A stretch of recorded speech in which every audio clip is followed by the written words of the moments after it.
Bonjour à tous, petite vidéo sur ce personnage, donc le Super Saiyan Broly de la version Dragon Ball Z.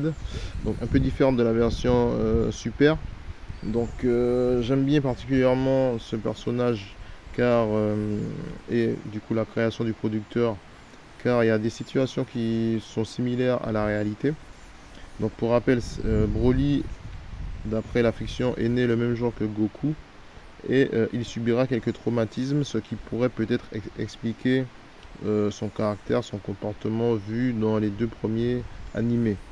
Donc le premier traumatisme, c'est le fait que, étant donné que son homologue est un bébé plutôt, est un nourrisson plutôt bruyant, donc en fait sa tranquillité sera perturbée et ce traumatisme-là le suivra tout au long de sa vie et il cherchera à se venger continuellement de Sangoku et des adversaires qui pourraient justement essayer de lui barrer la route. Et le deuxième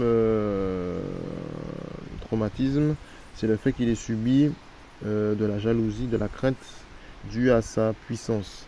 Donc c'est un personnage qui est immensément talentueux et puissant.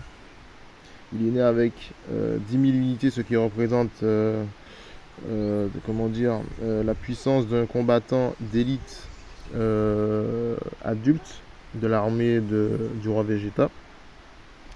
Donc pourquoi je dis que il y a des similitudes dans la vie réelle, c'est-à-dire que la jalousie, la crainte de quelqu'un de talentueux, c'est des choses qui existent dans la vie réelle.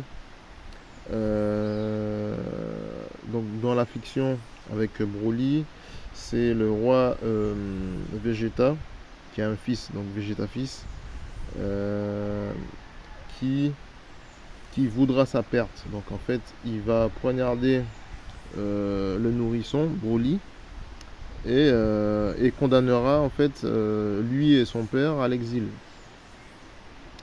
Tout ça pour empêcher en fait que justement Broly ne soit connu du monde. Donc on pourrait franchement faire des comparatifs avec certaines situations de la vie réelle. Certaines personnes sont très talentueuses, mais d'autres ne veulent pas justement les mettre en lumière pour qu'il y ait un déséquilibre peut-être vis-à-vis de la croyance populaire, vu sur les investissements engagés sur certaines personnes, etc. etc. On pourrait en citer plein des situations, mais on s'arrêtera là. On peut faire un comparatif aussi également au fait que par exemple Laura Vegeta n'ait pas voulu le mettre en lumière. Par exemple des journalistes qui entendent une histoire la tournent à leur façon pour justement omettre certaines informations aux spectateurs. Donc c'est une histoire injustement modifiée enfin, injustement modifiée par le journaliste. Euh, du coup, pourquoi? Parce que il va entendre une histoire, il va payer peut-être quelqu'un, ça se fait, je sais, payer des gens pour leur raconter une histoire, et ne va même pas prendre la peine de demander à la personne en question si des infos, une confirmation, des détails, etc. Donc ça se fait beaucoup dans la vie réelle. Donc c'est ce parallèle-là que je voulais faire. Une autre information, enfin un autre argument, c'est-à-dire je trouve que le producteur a voulu limiter la puissance de Broly. On sait que dans le Super, il rencontre Sangoku. Sangoku ne semble pas le connaître. Même dans les animés précédents, Sangoku ne semble pas le connaître, ce qui est bizarre. Et par contre, ils savent que un Saiyan légendaire existe. Dans le Super, Beerus arrive sur Terre et demande à affronter le Saiyan légendaire. Personne ne sait qui c'est, tout le monde sait qu'il existe, mais personne ne sait qui c'est. Comment peut-on savoir qu'un talent existe sans le connaître? Et même dans la vie réelle, il y a beaucoup de petits contes qui sortent mais sans avoir de visage. Je trouve ça un peu tiré par les cheveux. Donc c'est ce parallèle là aussi que je fais sur la fiction et la réalité vis-à-vis de ce personnage. Pourquoi je dis que le producteur a voulu limiter sa puissance, c'est que successivement il va affronter dans le Dragon Ball Super Broly, il va affronter successivement tous ses adversaires sans avoir de répit. Par contre, à l'image de Vegeta et de Son Goku qui se téléporteront vers un lieu où se situe Petit Cœur pour entre guillemets se régénérer et manger des haricots magiques, ce qui leur permettra de récupérer leur énergie. Chose que Broly n'aura pas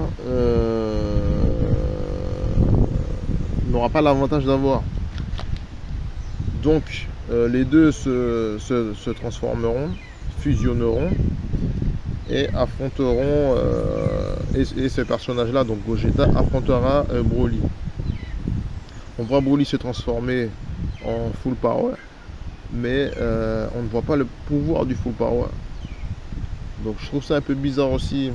Je pense que étant donné que Broly a une réputation plutôt méchante, qu'il est vu comme quelqu'un, enfin qu'il est vu par le spectateur comme quelqu'un de très arrogant, de très insouciant, de très, je veux dire, qui est inconscient, qui fait ce qu'il a envie de faire.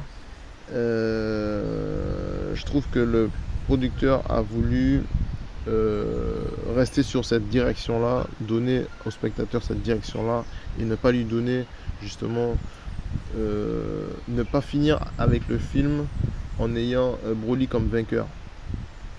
Chose qui est injuste puisque on voit que les deux personnages, donc Gogeta, enfin le personnage créé Gogeta affrontera Broly et il y aura une confrontation qui n'est pour moi pas équilibrée puisque le producteur donne plus l'avantage à